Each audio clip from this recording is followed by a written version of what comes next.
সবাই কেমন আছো? আশা করছি তোমরা খুব ভালো আর সুস্থ আছো। সবাইকে জানাই শুভ সংক্রান্তি, অনেক অনেক শুভেচ্ছা। তো এইদিকে সকাল সকাল সব কাজকর্ম সেরে চা পুজো হয়ে গেছে আমার। তো এবারে যাব রান্নাঘরে। চাটা খেয়েছি, ব্রেকফাস্টে শুধু ব্রেড খেয়ে নিয়েছে ওরা, আর ছোটো ছেলে পড়তে গেছে, বড়টা ঘুমাচ্ছে। তো রান্নাঘরে চলে এসেছি। এই দেখুন কী রান্না হবে আজকে তোমাদের দেখাচ্ছি। তো চলো ব্লগটা এখান থেকে স্টার্ট করছি। তো তোমরা সঙ্গে থাকো, দেখতে থাকো। আজকে সংক্রান্তি উপলক্ষে কী কী রান্না করব আর আমাদের কী নিয়ম সেটাও তোমাদের সাথে শেয়ার করব। তো চলো তোমরা সঙ্গে থাকো, দেখতে থাকো আজকের ব্লগ। ধরে চলে এসেছি রান্নাঘরে। তো আজকে কার কী নিয়ম জানি না, আমাদের নিয়মে যেরকম পাঁচন খেতে হয়, তো পাঁচন মিন্স সব রকম সবজি দিয়ে শাক পাতা ডুমুর থোড় কাঁচা আম তেঁতো সব দিয়ে রান্না করতে হয়। কুমড়ো শাক, লাউ শাক, কলমি শাক সব। আর এখানে একটা শাক ভাজবো, শাকটা গরমে দেখো কালকেই এনেছি কীরকম হয়ে গেছে। আর এঁচোড় করবো, এঁচোড়ও আজকে রান্না করতে হয়। আর টকের ডাল, আজকে প্রথম আম ডাল খাবো, যেহেতু এতদিন আমরা কাঁচা আম খাইনি। তো এই দেখো, তো চলো এই দেখো মটর ডালটা আমি ধুয়ে রেখেছি। আর তো ডালটা বসাবো এবারে। তো যাই হোক, কার কী নিয়ম অবশ্য কমেন্ট করে জানাবে। আর আমাদের যেটা নিয়ম সেটাই তোমাদের সাথে আমি শেয়ার করছি। তো এই রান্না হবে এখন। সব খালি কেটে কুটে গুছিয়ে রেখেছি, সব রকম এখানে জিনিস আছে জানো, অল্প অল্প করে ঝিঙে লাউ পেঁপে টেপে সব দিয়ে। তো রান্নার পর আবার তোমাদের সাথে আমার দেখা হচ্ছে। তো চলো রান্নাটা শুরু করে নিয়ে এবারে। ডালটা প্রথমে ডালটা ধুয়েই রেখেছি, আর এখানে তেল দিয়ে দিয়েছি, শাকটা ভাজবো শুকনো লঙ্কা ফোড়ন দিয়ে। আর এদিকে দেখো, চলো ডালটা ধুয়ে রেখেছি, কুকারে জল গরম করতে বসিয়ে দিয়েছি আগে।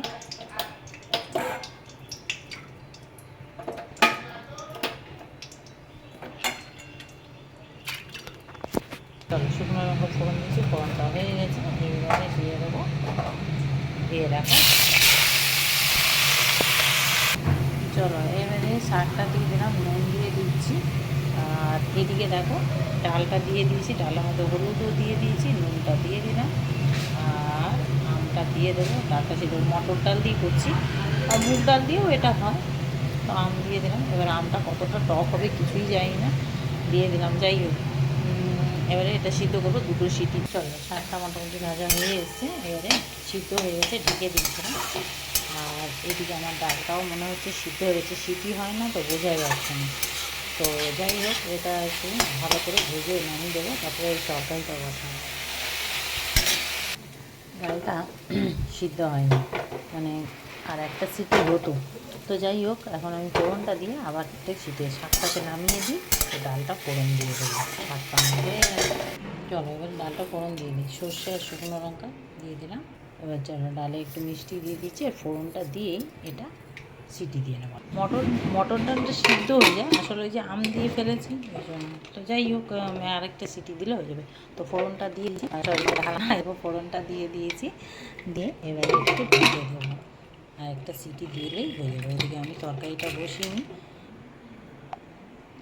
চলো সর্ষের তেল দিয়ে দিলাম। এবারে ফার্স্টে কিচ্ছু দেবো না, এখন ফোড়ন টোড়ন খালি তরকারিটাকে ভেজে সিদ্ধ করবো আগে। তো এখন কোনো মশলা দিচ্ছি না। তো এই দেখো সব রকম আনাজ দিয়ে দিচ্ছি।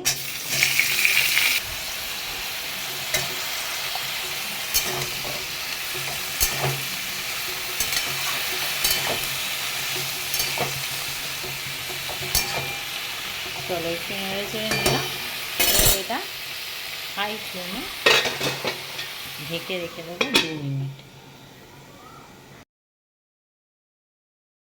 দিচ্ছি একটা টমেটো,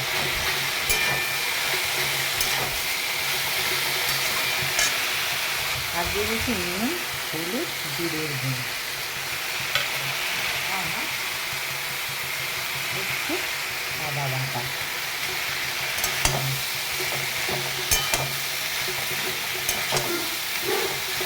জল দিয়ে এবারে কষানো। তো চলো একটু নেড়ে চেড়ে নিলাম।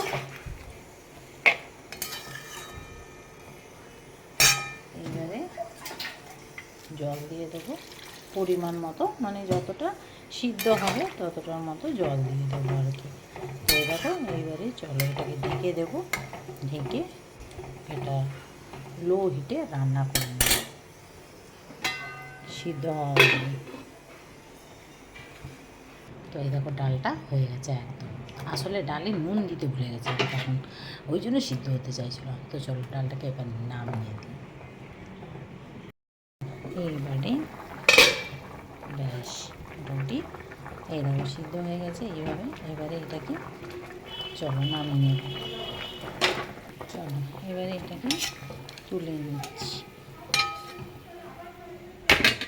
চলো এবারে একটা মশলা রেডি করব। তো দিয়ে দিচ্ছি তেজপাতা, শুকনো লঙ্কা দিয়ে, আর এই যে গোটা মশলা ধনে জিরে মৌরি আর এলাচ দারচিনি এগুলোকেও দিয়ে দেবো। এখান থেকে আমি দুটো এলাচ আর দারচিনি তুলে রাখছি ফোড়নের জন্য।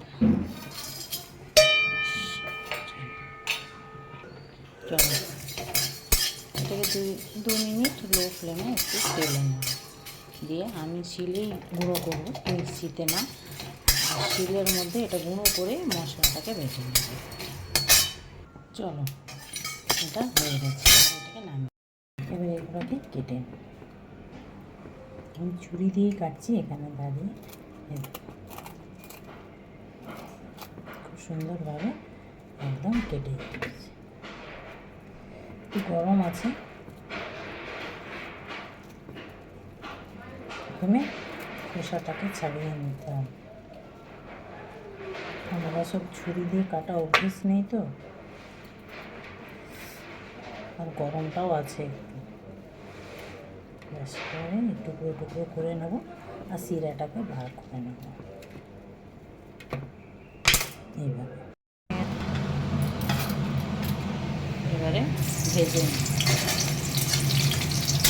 দেখো কষার সময় এঁচড় সিদ্ধ করলে এঁচড়টা কত ফ্রেশ থাকে, দেখেছো? এটা পুরো সাদা, নাহলে কালো হয়ে যাবে। এবারে আমি এটাকে গুঁড়ো করব। চলো গুঁড়োটা হয়ে গেছে, এবারে এটাকে বেটে নেব।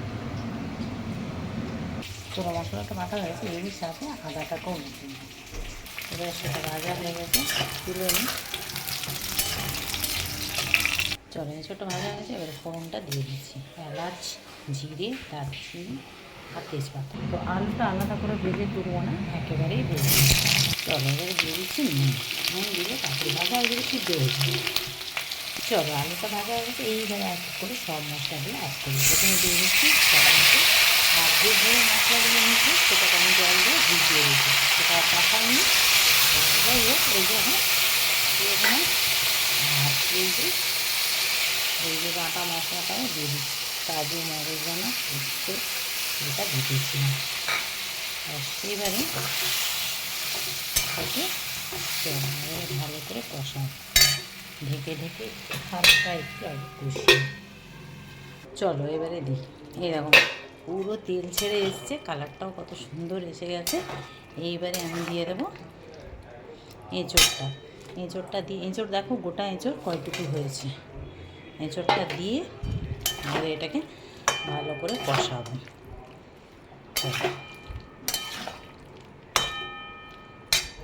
চলো এবারে একটু এটাকেও ঢেকে দিই 2 মিনিটের জন্য।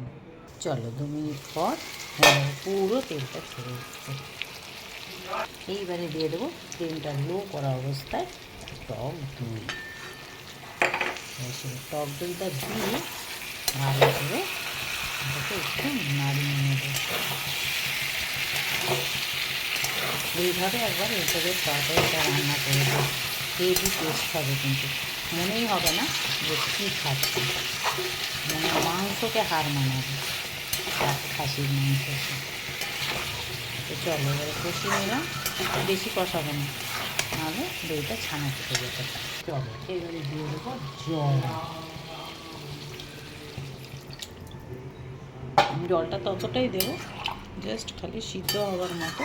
দেখো এত সুন্দর কালার, কেউ বলবে পেঁয়াজ রসুন ছাড়া এই রান্নাটা হয়েছে। চলো এবারে দিচ্ছি অল্প একটু চিনি। এই যে ভাজা মশলাটা দিয়ে দিচ্ছি অল্প একটু, ব্যাস বাকিটা পরে দেবো। এবারে এটাকে ঢেকে দিচ্ছি লো ফ্লেমে, একদম এটা 5 থেকে 7 মিনিট রান্না হবে। এটা অলমোস্ট একদম কমপ্লিট। বাও, তো দেখো কত সুন্দর হয়েছে কালার, আর স্মেলটা এত সুন্দর আসছে বলে বোঝাতে পারবো না। দেখো পুরো মাংসর মতো হয়ে গেছে, তাই না? সিদ্ধও হয়েছে খুব সুন্দরভাবে। তো এইবারে দিয়ে দেবো মশলাটা আর একটু দিয়ে, ব্যাস এবারে গ্যাসের ফ্লেম অফ। এবারে একটুখানি ঘি দিয়ে দেবো, একদম অল্প তেল, অলমোস্ট অনেক বেশি হয়ে গেছে, তো ঘিটা জাস্ট একটু ফ্লেভার। এইবারে এটাকে রেখে দেবো 5 মিনিট স্ট্যান্ডিং টাইমে, তারপরে ফিরে আসছি। গ্যাস কিন্তু অফ হয়ে গেছে। ব্যাস ফিরে এলাম 5 মিনিট পর। ওয়াও, তো দেখো কি সুন্দর হয়েছে। তো ব্যাস এবারে এটা নামিয়ে নিচ্ছি, মানে ঢেলে নেবো আর কি। তো নিরামিষ রান্না একটু জুত করে না করলে কিন্তু ভালো লাগে না, একটু হলেও জুত করে করতে হয়, তাহলে মনেই হয় না যে নিরামিষ। তো যাই হোক, এই রেসিপিটা আমার বাড়িতে সবারই খুব পছন্দের, মানে এইভাবে রান্না করলে। আর সত্যি বলছি, মানে মাংসকে একদম হার মানিয়ে নেবে এরকম একটা রেসিপি। চলো এবারে দিয়ে দিচ্ছি একটু ভাজা ও মশলা, ফ্লেভারটা আরও পাওয়ারফুল হবে। তো এই দেখো, তোমাদের কেমন লাগলো জানাতে বললো না। ভালো লাগলে কিন্তু প্লিজ লাইক শেয়ার করো, পেজটাকে ফলো করো, ইউটিউবটাকে সাবস্ক্রাইব করো। আর এটা না ভাত, রুটি, পরোটা, লুচি সবের সাথেই খেতে পারবে। তো চলো আজকের জন্য এই পর্যন্ত। আর এইভাবে একবার রান্না করো, মানে এঁচোড়টা না কেটে, মানে ওই যে ভাপিয়ে তারপরে কেটে খোসা ছাড়িয়ে, তো দেখবে এঁচোড়টা খুব ফ্রেশ থাকে। তো চলো আজকের জন্য এই পর্যন্ত, আবার আসছি খুব তাড়াতাড়ি নেক্সট ভিডিও নিয়ে। সবাই কিন্তু ভালো থেকো, সুস্থ থেকো। তো সংক্রান্তি স্পেশাল রান্নাটা কেমন হয়েছে অবশ্য কমেন্ট করে জানাবে। আজ বানাচ্ছি সংক্রান্তি স্পেশাল গাছপাঠা নিরামিষ রান্না, একদম মাংসকেও হার মানাবে। দেখো দেখতেও কত সুন্দর লাগছে, আর খেতেও কিন্তু দারুণ টেস্টফুল। তো একবার হলেও এইভাবে এই রেসিপিটা বানিয়ে তোমরা দেখো, ভালো লাগবে আর খেতেও দারুণ লাগে। তো চলো দেখবো আজকের রেসিপি। কিন্তু তার আগে বলে দিই, আমার চ্যানেলে যারা নতুন আছো, চ্যানেলকে এখনও যারা সাবস্ক্রাইব করোনি প্লিজ সাবস্ক্রাইব করো, বেল আইকন বাটনটা অবশ্যই প্রেস করো। আমার নিত্য নতুন রান্নার ভিডিওর আপডেট পাওয়ার জন্য ফেসবুক পেজটাকে অবশ্যই ফলো করো। একটা সিক্রেট ভাজা মশলার সাথে আর এঁচোড় গোটা সিদ্ধ করে রান্না করলে এর স্বাদটা কিন্তু আরও বেড়ে যায়। তো চলো দেখবো আজকের রেসিপি, আর বক বক না করে স্টেপ বাই স্টেপ ফলো করবো। রান্না হলো কমপ্লিট, এবার গ্যাস মুছবো। ধামা ধামা বাসন তো মেজেই গেলাম দুবার, এখনও এই যে টড়া রয়েছে, দুবারের বাসন। আর ছোট ছেলে, ওর বাবার খাওয়া হয়েছে, ও ডিউটি বেরোচ্ছে, বেরিয়ে গেছে। সাইকেল নিয়ে যাচ্ছ? চলো বের করে দিয়ে দেখি। রোজ খালি এসিটাকে চালিয়ে বহুত মজা সে একদম শুয়ে থাকবে। এদিকে যাচ্ছে,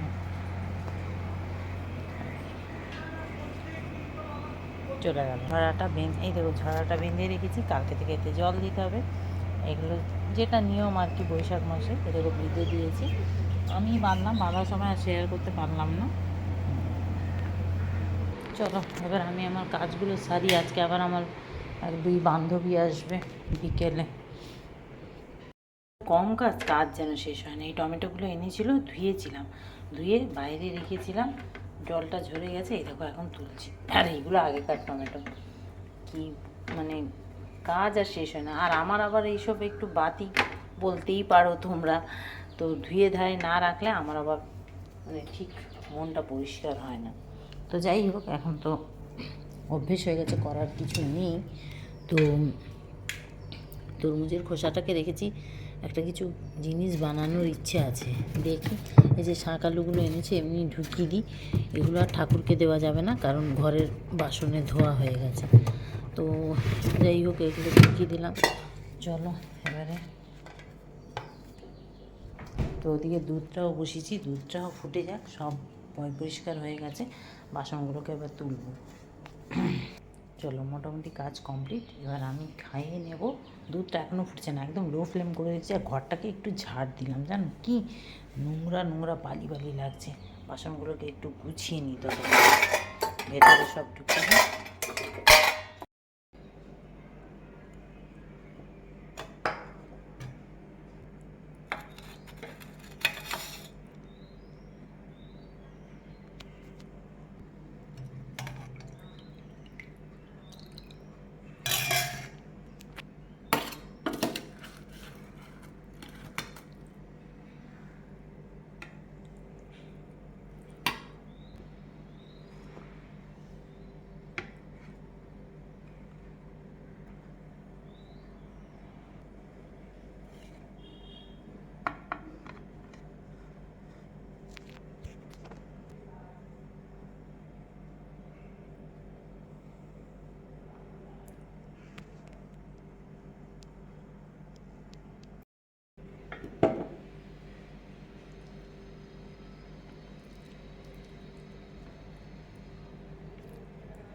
খাওয়া দাওয়া হলো, বাসনগুলো ধুয়ে রাখলাম।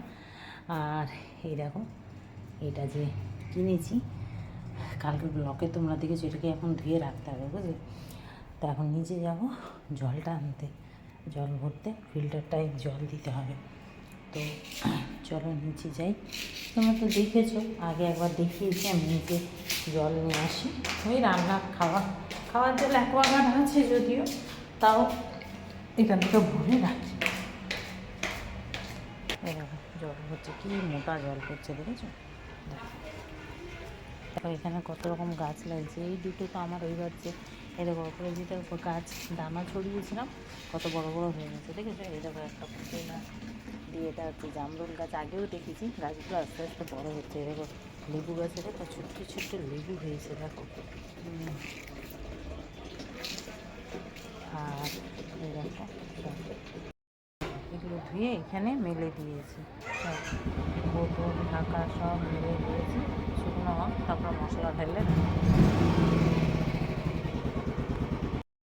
একটু রেডি হয়ে নিলাম। কেমন লাগছে বলো তো। তো চলো দেখো হেনাটা করেছি, কি সুন্দর কালারটা এসেছে। তো চলো রেডি হয়ে নিলাম, কোথায় যাচ্ছি তোমরা সঙ্গে থাকো, দেখতে পাবো। তো আমাকে কেমন লাগছে সেটা অবশ্য কমেন্ট করে জানাবে। তো চলো চটপট বেরিয়ে পড়ি বান্ধবীদের সাথে। কী হলো, তো হালকা সেজেছি, কেমন লাগছে জানি না। তো চলো বেরোই। কি ভিড়, চড়ক না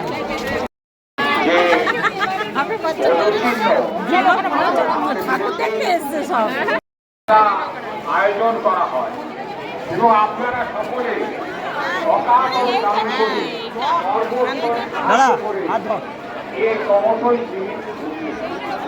আজকে দেখতে পাচ্ছেন আপনাদের দয়ায় আপনাদের গ্রামে অনুষ্ঠিত হয়।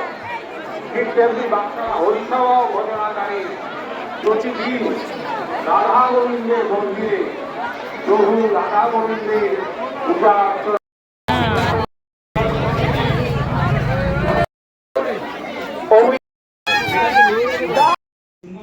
মেলা থেকে ভাজা বাদাম নিয়ে এসেছি, আমরা খাচ্ছি ভাজা বাদাম, মেলা থেকে নিয়ে এসেছি। আজকে আরেকটা গিফট আসলো, গৃহপ্রবেশের গিফট, একটা সেট এলো, ডিনার সেট। এটা বড় প্লেট, এটা বড় বাটি, আর এটা ছোটো বাটি, আর দুটো প্লেট আছে। আমি তো বলছি দুটো বাটি দুটো প্লেট। ভালো আছে, ভালোই আছে। যতই ঘোরাঘুরি করি যাই করি না কেন, ঘরে এসে রান্না করতেই হবে। এখন হাঁটা মাখছি, এই রাতে রুটিটা করবো, তরকারি তো আছেই। চলো হাঁটা মাখা হয়ে গেছে।